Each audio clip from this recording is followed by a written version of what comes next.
Okay, welcome. So a brief update here. We want to talk about four different things.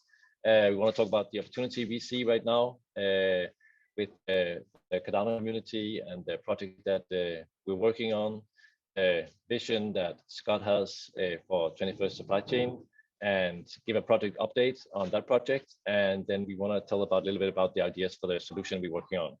So Scott, could you start by introducing the project that you are leading? Yeah, thanks, Magnus. So we're leading a fascinating project in Ghana. We call it Regenerate 21 Tamale. Tamale because it's based in Tamale in northern Ghana. And Regenerate 21 is reference to, we want to build a 21st century regenerative supply chain. It's not just about tinkering here and there with something that's already broken. We need to make something new. And the whole idea of the 21st century idea is that we want to bring technology to this project, to the value chain that we're creating, from the farmers out in the fields in northern Ghana, all the way through to consumers who buy the products that are made from the raw materials that the farmers produce. So that's what we're trying to do, getting things up and running, and pretty exciting opportunity, I think, Magnus. Great.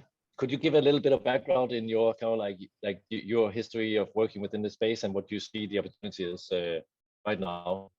Yeah, thanks, Magnus. No, well, I've been working on supply chains for, golly, since 1999, really. I set up a UK not-for-profit it was called the Tropical Forest Trust back then. And the whole idea was companies were involved in some pretty grim practices. I don't think they always knew. Maybe they did, but they turned a blind eye. This was before the days of what we call today responsible sourcing.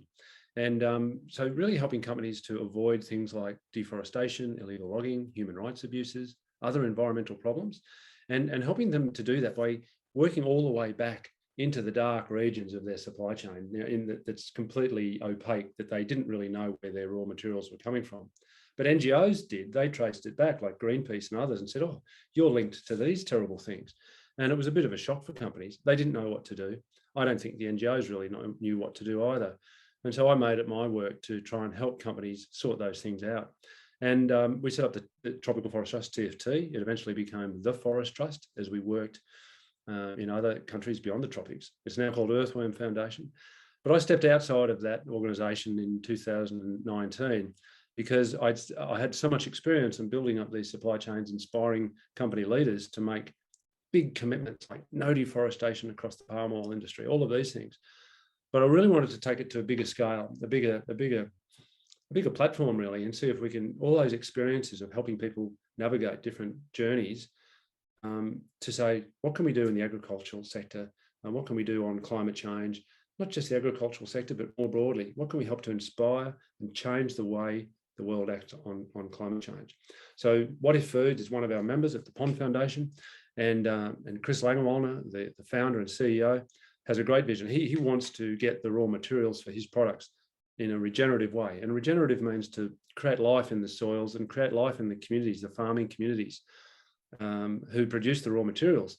And Chris is come at it from a food tech perspective, but he's a farmer. He grew up as a farmer. So he has those roots all through his life. He says, we don't want to do anything that really damages the lives of the farmers. And you look at the agricultural food system, the poorest of the poor people are the farmers who supply us with food. So he said, how do we do that differently? And we got together and we started doing that. And they source a fantastic little raw material. It's called a Bambara groundnut. It grows, it's native to West Africa. It grows in other parts of the world. It's been moved, but it's native to West Africa. It's a legume, so it fixes nitrogen into the soil. So it is basically regenerative, grown mostly by women farmers, and but very resistant to dry, low rainfall places. So in some ways, it's a perfect crop for what's coming with climate change. What If Foods, Chris's company, are making noodles and plant-based milk out of it.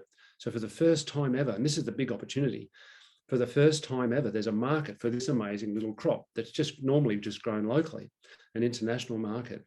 And what's fascinating about that, Magnus, and where I think we've got an amazing opportunity, is we're not having to retrofit an existing, supply chain that's got all of these problems embedded in it.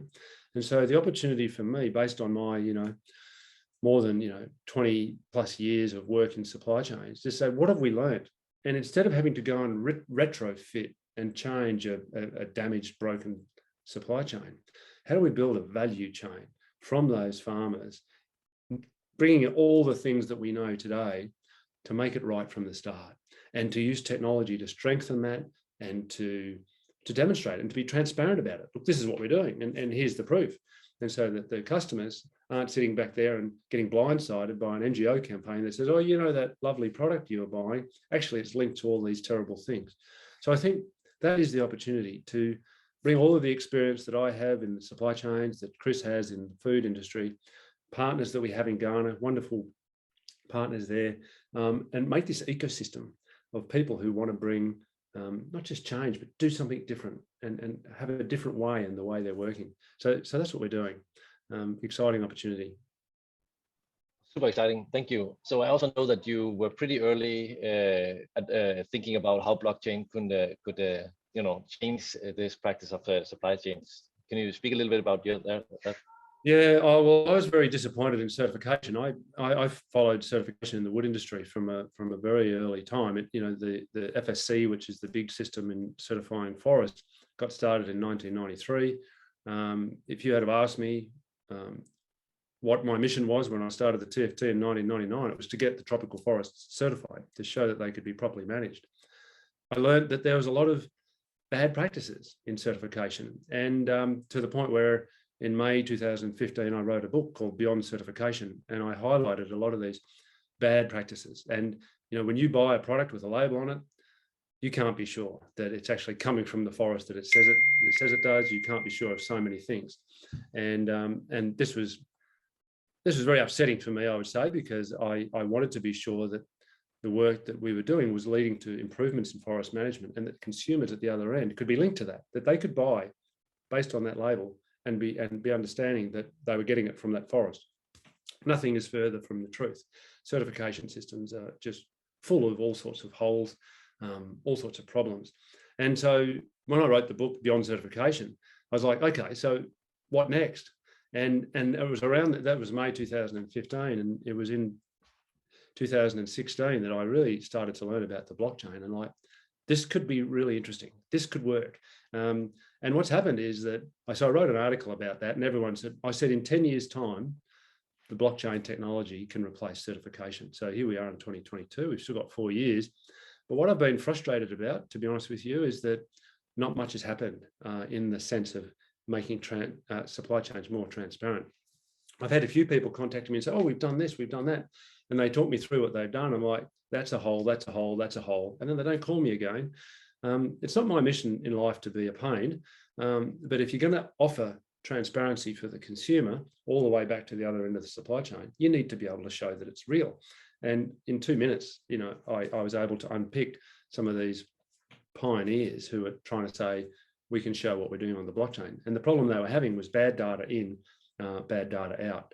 And they weren't verifying anything. They were just verifying that something could possibly have happened. And so with this project, it's like, okay, step back, let's pull up our sleeves and let's dive in there and see if we can do it ourselves. I wouldn't tell you that I'm a technology expert, but that's where you guys come in.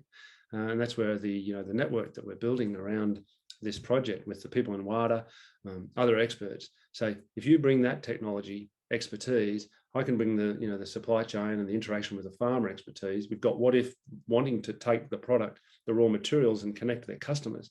We're making this ecosystem of possibility. For me, it's an ecosystem of opportunity and possibility. And our job is to explore it and see if we can make it happen, and bring that vision for true transparency for the consumer, and the link back to the people in the field reality. So that's what's exciting. Super exciting. Thank you so much.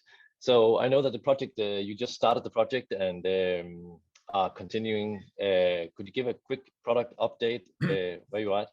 Yeah, so we started the idea for the project really started a couple of years ago when What If went out there and had a look, and then of course COVID came, and that got all. They went out there in November 2019. COVID struck. They weren't able to go back. So I went out there with someone from What If in November last year, 2021, and was like, right, we can do something here. And there was discussions and thought after that. And so I then went out there, hit the ground running on February the 3rd. So I've been out there coming up to, what's that? It's coming up to 6 months now. Yeah, 6 months, 5-6 months anyway. And it's been an intense period. You know, got out there, found local partners that we could work with on the sort of outreach to the farmers, but also on the commercial side, helping those local partners build up their teams, understand the vision. They're great people. They were passionate about it as soon as I spoke about it. And so going out then and visiting the communities, one of the things that's really important to us is we don't talk about our farmers or our land or anything like that. These are our partner communities. They have agency, and I think what we're bringing here, what I think is missing in a lot of such projects, a lot of raw material supply chains, is the respect for the dignity and the right to say no of the farmers. We found that the farmers are keen and they want to work with us, which is great.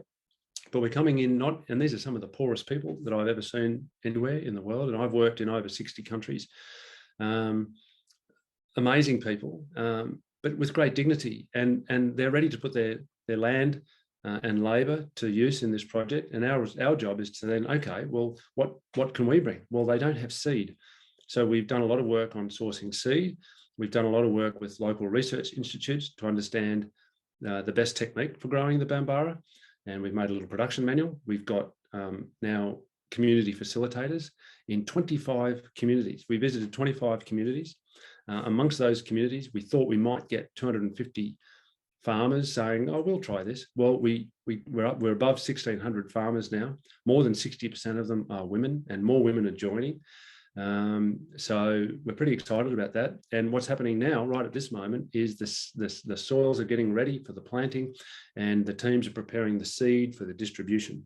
So I'll be hopping on a plane on July the 4th to go out there and spend some more time with the farming communities and our teams, distributing that seed. Even I'm going out to plant some of it, to be honest with you. I'm looking forward to that, and really getting a deep understanding of the constraints and challenges that our partner farmers face and what we can do to link them through. The other thing we're doing, I should say, is we've got some baseline, just last week and this week as well, we've got some baseline soil samples being collected, because part of the regenerative idea of the project is to create life in the soils. These soils have been ploughed and burnt. The farmers burn every year. It's 40+ degrees. You know, it's very hot out there.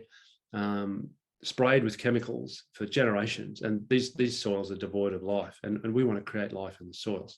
So we've got baseline soil surveys going on at the moment, and also just baseline data collection amongst sample partner farmers in the communities. And what's the situation out there in those communities? We can see it, but let's get some data. And so the idea is to be able to put that data on the blockchain so that the communities can see what we're doing. Oh, that was the soil samples that you took in 2022. What was the situation in 2023? Are we seeing improvements based on what you're doing? What are we seeing in the livelihoods of the farming communities? Are they earning more money?